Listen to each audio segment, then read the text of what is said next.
الحمدللہ کفا وسلام علی عبادہ الذین اصطفیٰ اما بعد اعوذ باللہ من الشیطان الرجیم بسم اللہ الرحمن الرحیم لئن شکرتم لأزیدنکم وإن کفرتم ان عذابی لشدید۔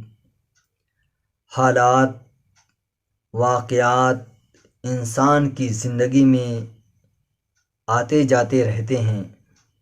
کبھی خوشی ہے، کبھی غمی ہے، کبھی راحت ہے، کبھی آرام ہے، کبھی شفا ہے، کبھی مرض ہے، اور یہ چیزیں اس بات کا ثبوت دیتی ہیں کہ انسان اس دار فانی میں بے ثباتی کی زندگی بسر کر رہا ہے۔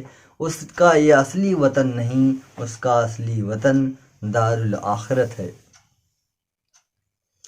اس دنیا کے اندر بہت سے بسنے والے انسان ایسے بھی ہیں جو مال و دولت کے لحاظ سے بہت بڑے سمجھا جاتے ہیں۔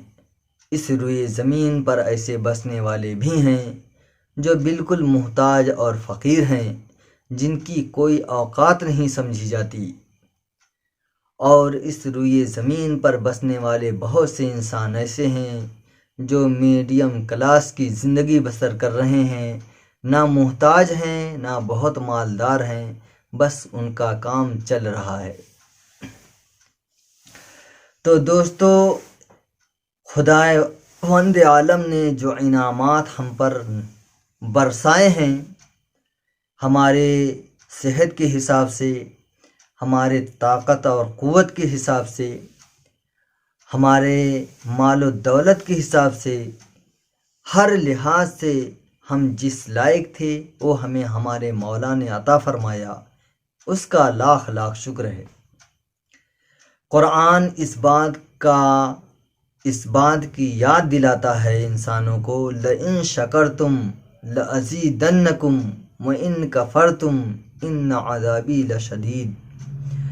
خداوند عالم فرماتا ہے، اگر تم میرا شکریہ ادا کرو گے تو میں اور زیادہ دوں گا، اور اگر نا شکریہ ادا کرو گے تو میرا عذاب بہت سخت ہے۔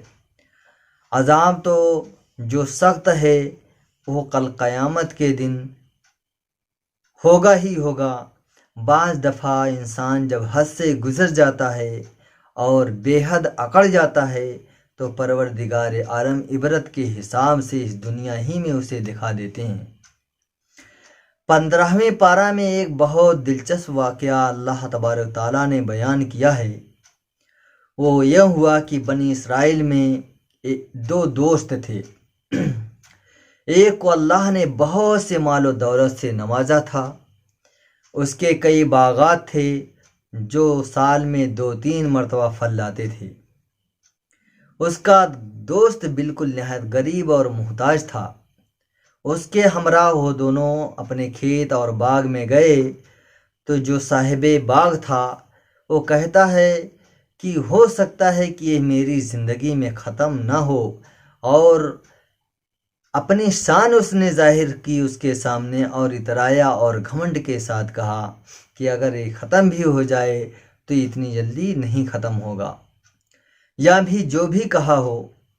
تو اس کے ساتھی نے کیا کہا کہ اے اللہ کے بندے، اللہ کا شکر ادا کر کہ اللہ تبارک تعالیٰ نے اس کے ذریعے تجھے قوت بخشی ہے، اور اگر تم مجھے کمتر اور حقیر سمجھتا ہے اس کی وجہ سے، تو ہو سکتا ہے اللہ تبارک تعالیٰ تیری اس گھمنڈ کو توڑ دے اور تجھ سے زیادہ مال و دولت مجھے عطا کرے، اور تیرے اس سارے جائیداد پر آفت ناگہانی بھیج دے اور تو ہاتھ ملتا رہ جائے۔ اس کے باوجود بھی اس کو ہوش نہیں آیا، تو اس نے کہا اتنی بڑی طاقت، اتنی بڑی زمین جائیداد اتنی جلدی کیسے ختم ہو سکتی ہے؟ وہ اپنی حرکتوں سے باز نہیں آیا، اور اللہ نے اس کے ساتھ ایسا واقعہ ہی کر دیا۔ سارے باغات فنا ہو گئے، ناگہانی آفتوں نے اس پر ڈیرے جما لیے۔ پھر جب وہ گیا تو ہاتھ ملتا رہ گیا۔ پھر جب وقت نکل جاتا ہے تو ہاتھ ملنے سے کوئی فائدہ نہیں ہوتا۔ اس واقعے سے ہم عبرت حاصل کریں، جتنے میں اللہ نے ہم کو رکھا ہے وہ ہم اسی کے لائق تھے، اتنی ہی ہم کو اللہ نے دیا ہے۔ اے اللہ تیرا لاکھ لاکھ شکر ہے۔ شکریہ ادا کرنے سے اکثر مال بڑھ جاتے ہیں اور تندرستی انسان کی فنا نہیں ہوتی، لیکن جو لوگ شکریہ نہیں ادا کرتے اپنے مال پہ، اپنی طاقت پر، چاہے وہ جسمانی ہو یا دنیاوی طاقت ہوا کرتے ہیں، تو پارا پارا ہو جاتے ہیں اور بس اللہ تبارک و تعالیٰ کے نزدیک کسی کی نہیں چلتی۔ آپ نے دیکھا ہوگا جب ہوائیں تیز چلتی ہیں، جو درخت جھک جاتے ہیں وہ بچ جاتے ہیں، جو درخت تناور کھڑے رہتے ہیں وہ تو یا ٹوٹ جاتے ہیں یا ہوائیں اسے اکھاڑ کر پھینک دیتی ہیں۔ ایسی ہی حدیث قدسی ہے، ابو داؤد شریف کی حدیث ہے، اللہ تبارک تعالیٰ محمد عربی صلی اللہ علیہ وسلم کی زبان سے کہلوا رہے ہیں، الکبریاء ردائی والعظمت یساری فمن نازانی واحدا منہما قذفته فی النار، کہ بڑائی اور عظمت میرا اوڑھنا بچھونا ہے، میری چادر ہے، جو شخص اس سے مجھ سے چھیننا چاہتا ہے، بڑائی اور عظمت اگر کوئی شخص مجھ سے چھیننا چاہتا ہے تو میں اسے جہنم میں اوندھا ڈال دیتا ہوں۔ کتنی بری شے ہے تکبر اور گھمنڈ۔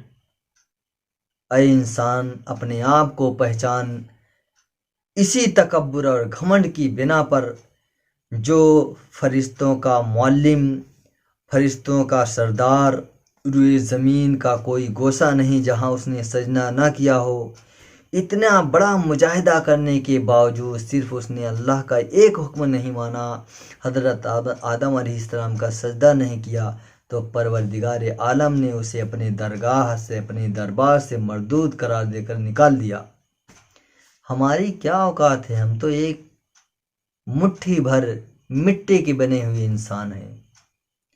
تو میرے عزیز دوستو، مسلمانوں، میرا پیغام ہے آپ تک کہ آپ تو اللہ کو مانتے ہو، اللہ کو جانتے ہو، اس کے رسول کو پہچانتے ہو، اپنے آپ کو بھی پہچان لو اور زندگی خوشگوار اور اچھی بسر کرو۔ جو اللہ تعالیٰ اپنے انعامات سے نوازی اس کا شکریہ ادا کرو اور زندگی بالکل عافیت کے ساتھ گزارو۔ دوستو، یہ پیغام آپ کو اچھا لگے، آپ کے دل کو بھا جائے تو اپنے احباب دوستوں کو بھی نہ بھولو۔